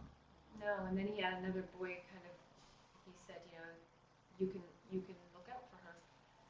You're Yes. older, you can look out for her, but she just was like tearing her toy up one night. It's like so disturbing to watch. She's just like ripping its head off Yes. in bed, and it's like what you're saying. It's just Yeah. she doesn't know how to cope. So That's right. Yeah.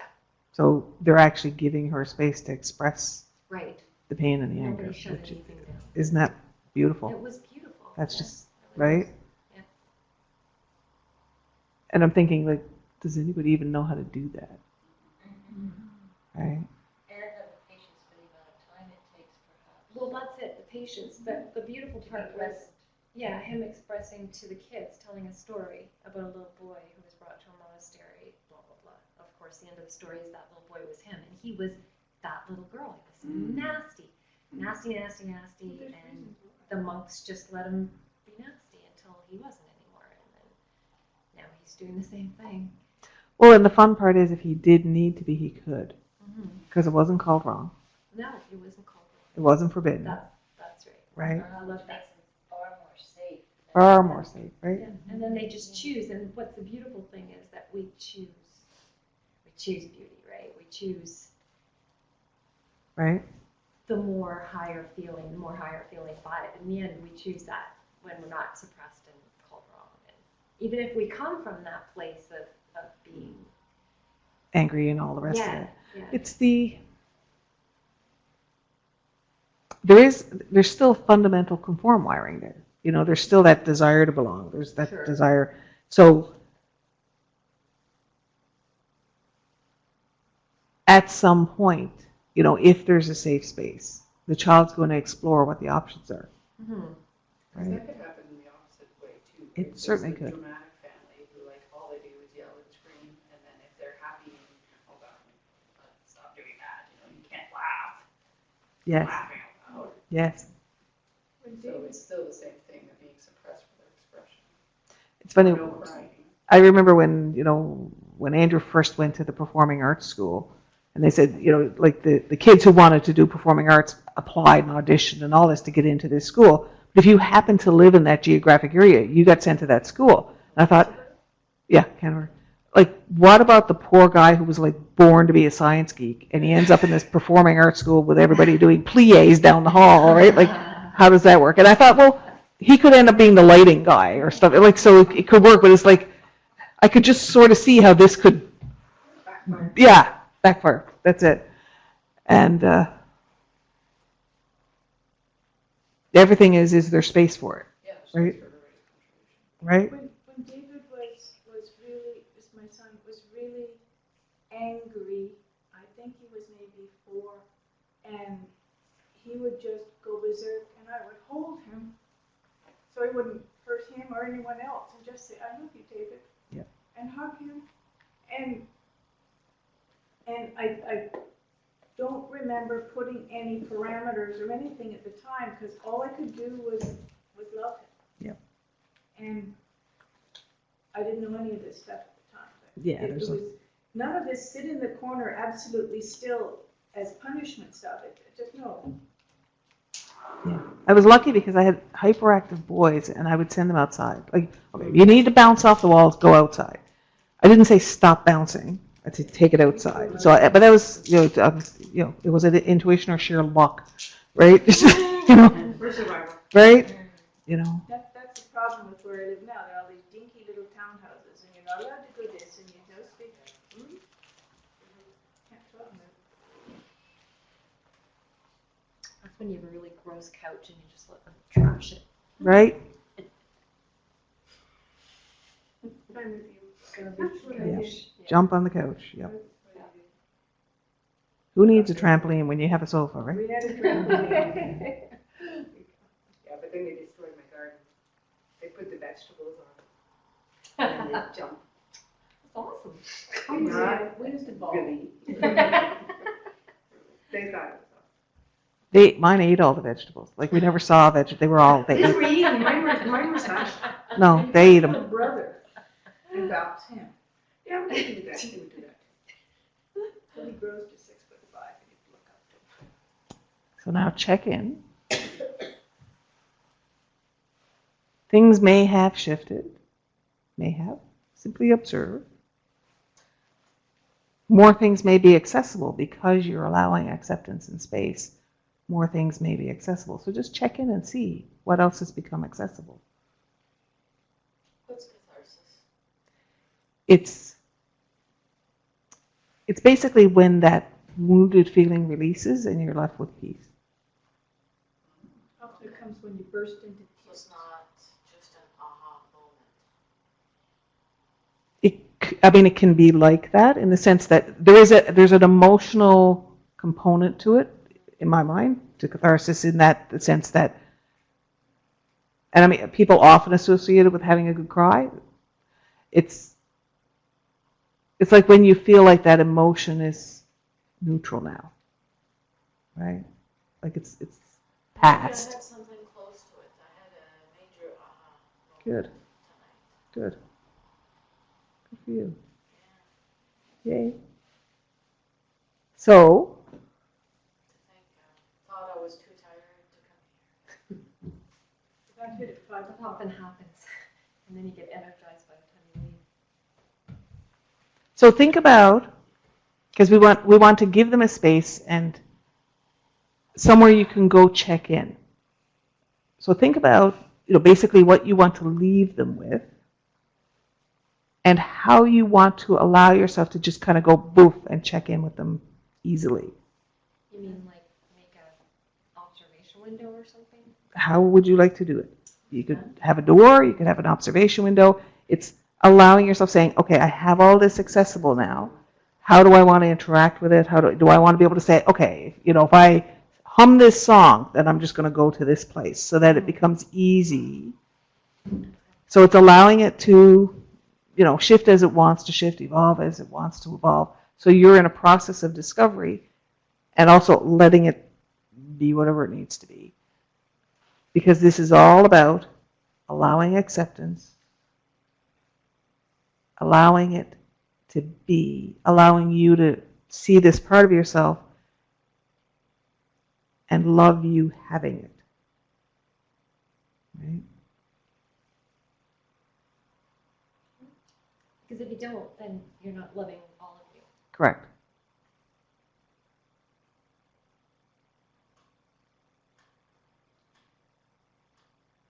Okay. What would you like to leave them with? And allow yourself a place to go back. And then bring yourself kind of back to here. So that they're there and you're not with them right now.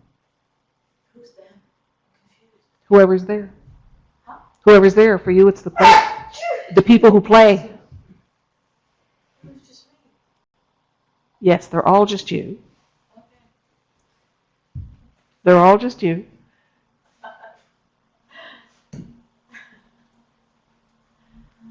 I love that laugh.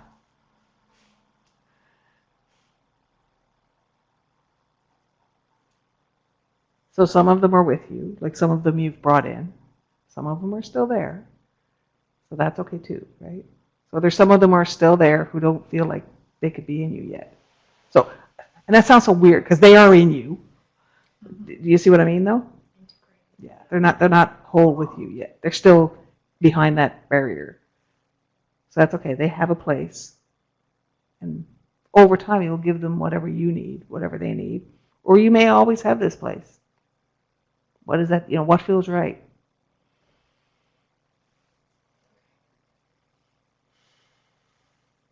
And maybe what you want is a place that is always a safe place for you to discover what you felt unsafe knowing about you. Or a place that parts of you who hold things that you don't want to know can be without you having to know. Because, you don't always have to know either, right?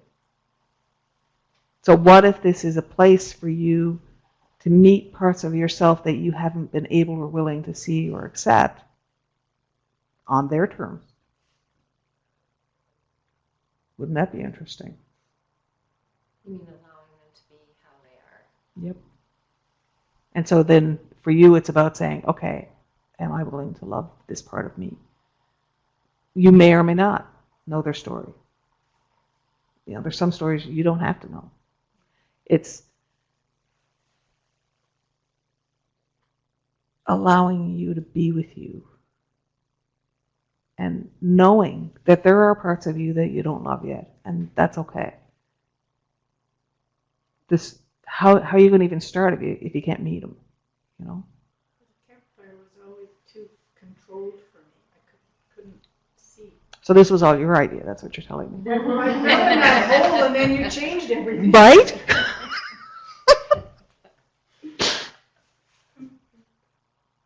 That's why we have fun, right? So come on back and just check in with your body. Because there's probably stuff going on there, right? Because you've been digging in a place you haven't been before. So see, is there something going on with your body? Is there something going on? Is there any messages you're picking up? Okay. That hit earlier, not on the heart side, but right under the scapula. Okay. Oh, so that's between heart and command. More so than heart, right? It's the conflict between them. So, Right side between. fulfillment. So heart is create, command is command. So it's basically what it's saying is there's parts of you that want to manifest things that you're not willing to have yet. That's okay. And so it's recognize that. And perhaps the next time you go there, you can call out that part. And it's, if you go in there with the idea that I'm calling this part out so I can fix it, it's not going to work, okay? Really, this is a process of allowing, accepting, saying, you know, even if I say, yeah, but I don't want it that way. Apparently you do. Apparently you do. So step one, you know, tell the truth about that. Yeah, discover, right? Like it's been about a week. Like out of nowhere, it just it's like it went back to where it was like 5 years ago. Gee, do you think that could be because we're going to those splits that, you know, we're going deeper into them than? So like it's the absorb versus disconnect split. Yep. Any other body things?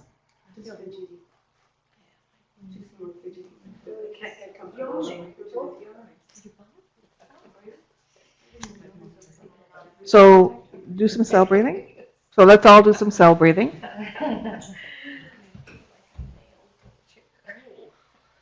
So breathing, still using that experience earth energy. Pay attention to breathing it into every cell in your body. And inside the cell is that spark of light, that's the life force. Think about breathing that experience energy into the cells. And as you breathe out, the light expands, flushes through you. Think about letting that flush whatever needs to go. Because there will be stuff, there always is. You know, flush. Flush to detox, flush to tune. And there are things to integrate. So whatever needs to integrate, let that happen. Okay. So that'll calm the fidgety. Was there another? Yes. So typically what sinuses is a cognitive belief that's become obsolete that you haven't let go of yet, as opposed to subconscious beliefs. You know, it's sinuses typically are the cognitive belief. And What's cognitive again? like it's the modern brain. We're usually talking about the stuff you can't get to, which is the subconscious. Okay. This is actually like the thinking part, right? So it means something you think is now obsolete, right?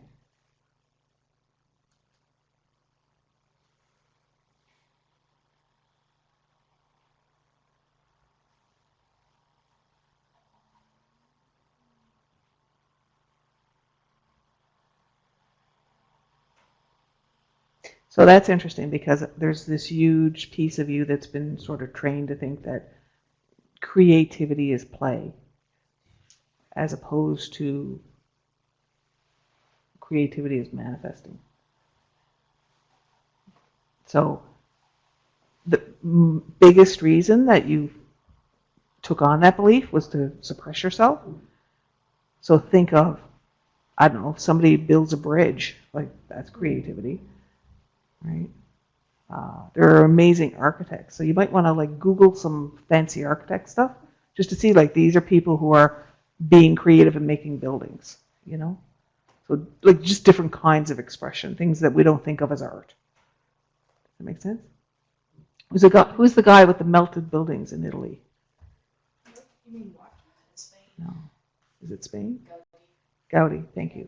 Gaudi. Look at Gaudi stuff.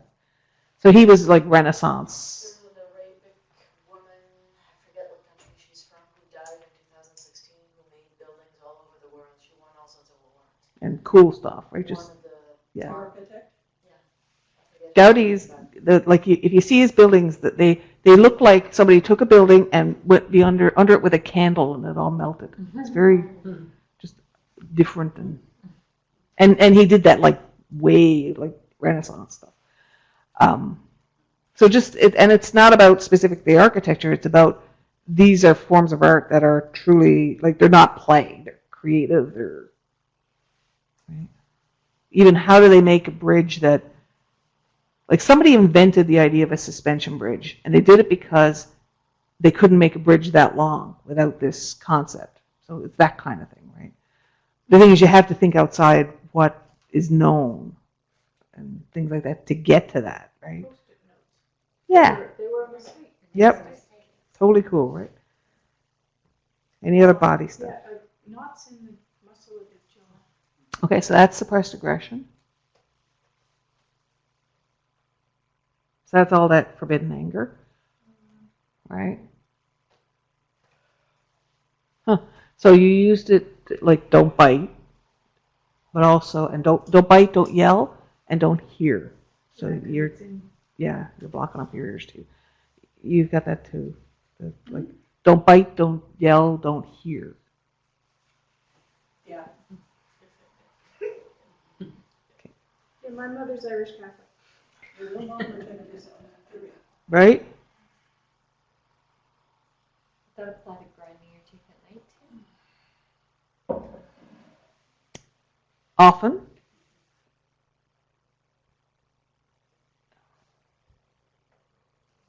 That's it's singing. That's suppressed singing. I used to sing a lot. You did? No, it's when I was a kid. Grinding her teeth. So often it's suppressed aggression, but in her case it's suppressed singing. And so she said, I used to sing this.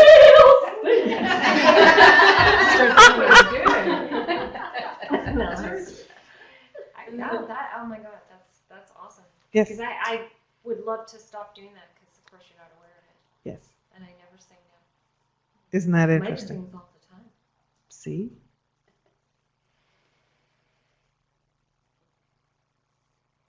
Join a band. Being a rock band. I'm The gonna, tongue is I'm gonna connected start to that too, right? The tongue on the roof of the mouth as opposed to letting it Float. float. Yeah, that's the word I Right. was looking for. Yep. And so, and often, because there's a huge chakra at the back of your palate, right? So you use that to block that flow of energy, right? What's that chakra for? Ah. What is it for? Mm-mm. It's like owning air. So that means, well, it's, air is air. So we interact with the world three ways, right? We do breath and, things like food and touch. Those are the three main interactions we have with the world. And, the food stuff is always about resources, things are the issues are about resources. Touch is about connection and boundaries. And air is about having space. It's your right to life, literally. So it's your beliefs about whether you should define who you are, whether you should express who you are, as opposed to, be what you're told to be, kind of thing. So that chakra is apparently about owning the air, which is about it. Like fundamentally, it's about deciding that you own your life, and You can take up space. But yeah, it's the take up when you space. say owning air, to me, singing is exactly that. Yes, how Well, that's perfect, why I right? stopped singing, and when I met Trish, she said to me, you were so timid when you first started coming to me that you didn't even want to breathe because you were going to take up air in the room. That's what you said. That makes so much sense. So Funny. then I would start grinding my teeth to release some of that. You're just trying to hold it in, Oh. right? So the tongue then is about basically stopping yourself from doing it, stopping yourself from expressing your life, taking up space, imposing, all those things, right?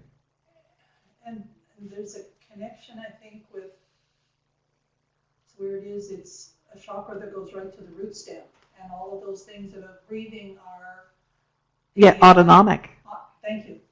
Yes. So Patricia Wall is saying, Ka-chunk. yeah, it would go right to the brainstem if you think of, if you sliced right straight across, because it's not one spot. It's not like a button. It's this whole 360-degree sphere. And at the back, it would go right to that autonomic stuff, which is brainstem, which is where the breath is, because breath's supposed to be, quote, automatic. I've never found it to be automatic. It's None of hilarious. this is connected. Right? And that's the fun part when you look at the body stuff. It's like so makes sense. It always fits together. I've had that for a few days, today especially, and tonight especially, pain in my upper back between the shoulder blades.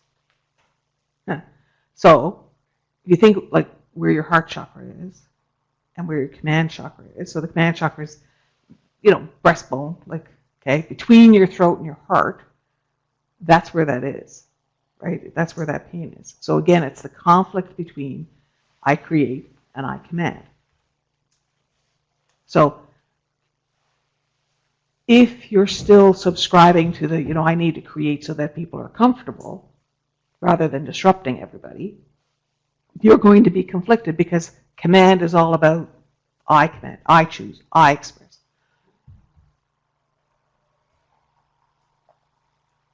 So a fun thing to do then would be the next time you visit that place, there's parts of you that are in there that are holding what you would express, what you would command, that you still forbid. And so then you automatically go, well, we just have to fix that. So pause. Because that calls it wrong.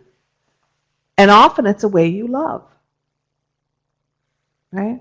It's a way you love. So it's allowing yourself to recognize this is your values. You want to love so much that you're willing to suppress your entire life for it. Why call that wrong? And so what if they have more options, more backhoes, more seeds, more? What if there's more? So instead of wrong, it's also. You could also do this, and you could also do that. This is a way to love. This is a way to express. Why is it wrong? It actually isn't. So if you allow it to be, instead of saying, well, that's not good, if you allow it to be, then you truly get to choice. You truly get to choice. So it's also, look, I can do this, and I can do that, and I can do that, and what will I do today? If you're trying to fight with it, you automatically create conflict with yourself, in yourself.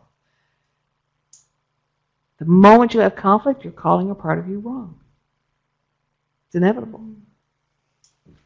Sarah said she's having trouble with her lower back. Okay. Okay, back to leadership is your friend tonight. So back to that, it's that feeling of, if I was to be in a leadership position, then I'm taking it on.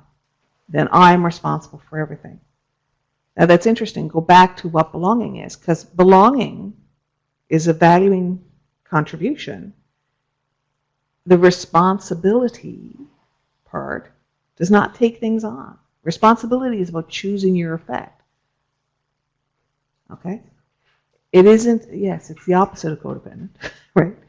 Responsibility is about choosing your effect and letting go of the outcome. Always we struggle to find that edge. Where's the edge between I choose my effect and I let go of the outcome? Because you can't control the outcome. So you're looking for that line. Go back to the cell breathing.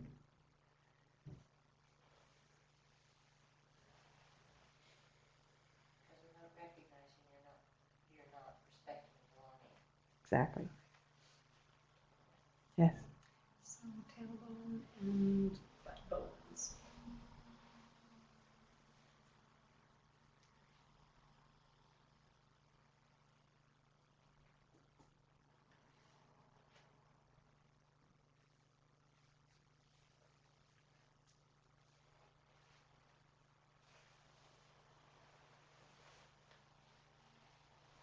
I think fundamentally that is, like, there's a really deep-seated belief. I'm here to give an experience to others, not to have an experience for yourself. So as you're doing your cell breathing, think about where that belief might be and if you're willing to flush it out. Because that's core, right?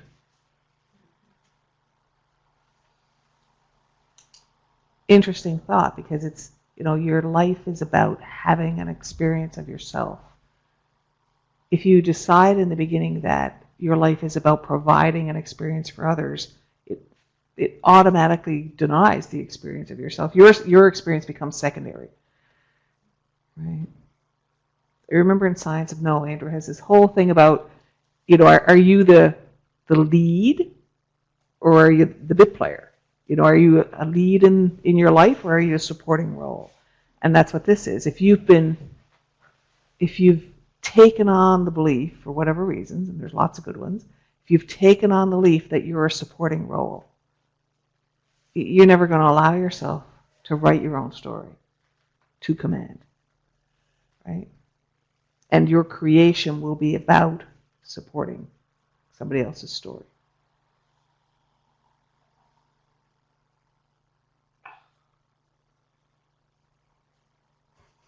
Dings. So breathe in, and as you breathe out, flush. As you breathe in, think about breathing all of that earth energy in, and as you breathe out, flush. So now bring your awareness all the way down into the earth where that pulse is.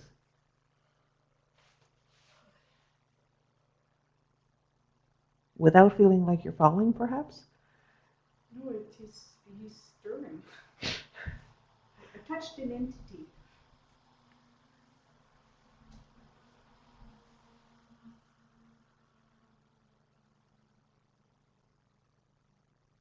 It's part of you.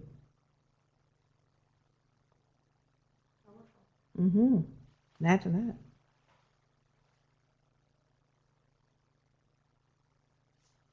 So I want you right into the throb. Like, you know how you get that throb? You ever been, like, the music is so loud your teeth throb? Like that deep into the throb.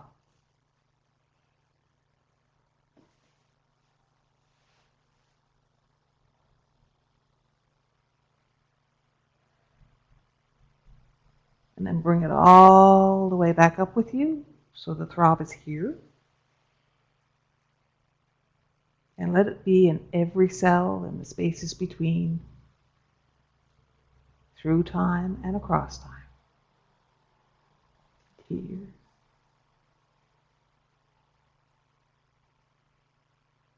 That's it.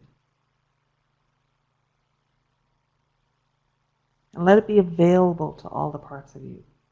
If you try and push it into some of the parts that aren't ready yet, again, it becomes self-abuse. So let it be available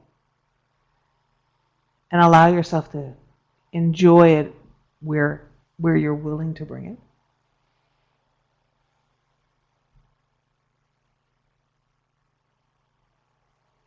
Breathe it in, flush out. Breathe in, flush out.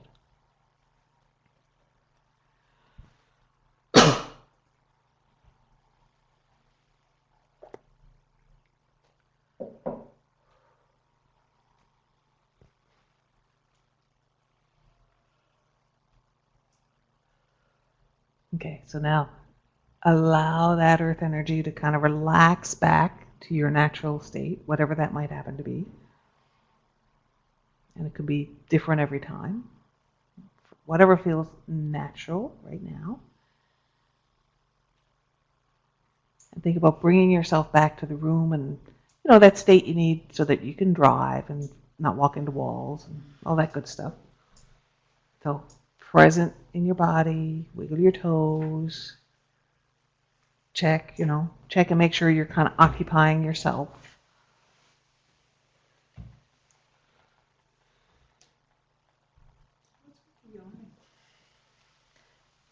So we were talking about claiming the air. Oh, You're yawning because you're getting more air.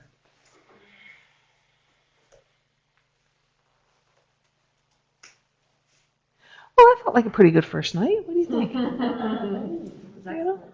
We're off to a good start. I have no idea what's coming next. This is not what I thought I was doing. That's normal, right? What did you think you were doing? Not this. Well, and it was funny because I was telling Tony earlier, I said, I go through this thing where I meditate and say, what am I doing tonight? And I do that, and it's like, well, it's not never. Sometimes it is, just to shake me up, you know. And I laugh at myself because it's like, I know it's unlikely to be that, and yet there's this part of me that's comforted, and so, you know, I'm okay with that because, you know, I'm not stuck on it or anything. It's like, it's, I don't know, backup or something, right? You have a plan, but you can go with the flow. Exactly. I You know? call it changing my journey. When I teach yoga, like I go in with a plan. Yeah. I go in with an idea. I know where I want to go. I know what I need to do, and then we start, And and we end up somewhere. completely, On the opposite side of my barrier. right? And strategy is on the opposite side of what. Right? It was just a nice beach ride. Yes. Yes. It was not your typical campfire. What do we know, right? It was not your typical campfire. What do we know? There you go. Well, thank you, ladies. Thank you. Next month in March. Oh, okay. So I'm off to Florida, and so the next 2 months are only remote. So you know, there's no point in coming here because the rest of us won't be here. Well, it's terrible for driving anyway. Well, isn't that perfect, right? So we will be online. And Judy will send out the note a little earlier because we were having some database issues. She will send out the note so you know, make sure that the link is right there. And that's cool. Optional, right? Yep, these are totally optional. Last time I think everybody showed up at Margot didn't figure out the technology. It's not the same. It's never the same from month to month either. So it'll be whatever it is. Are you willing to have another experience? I'm willing to experience it, maybe get together with somebody, or There you go. You guys can figure that out. When we have free, yes. All right. I will say goodnight to the folks at home. Thank you, Mackie. I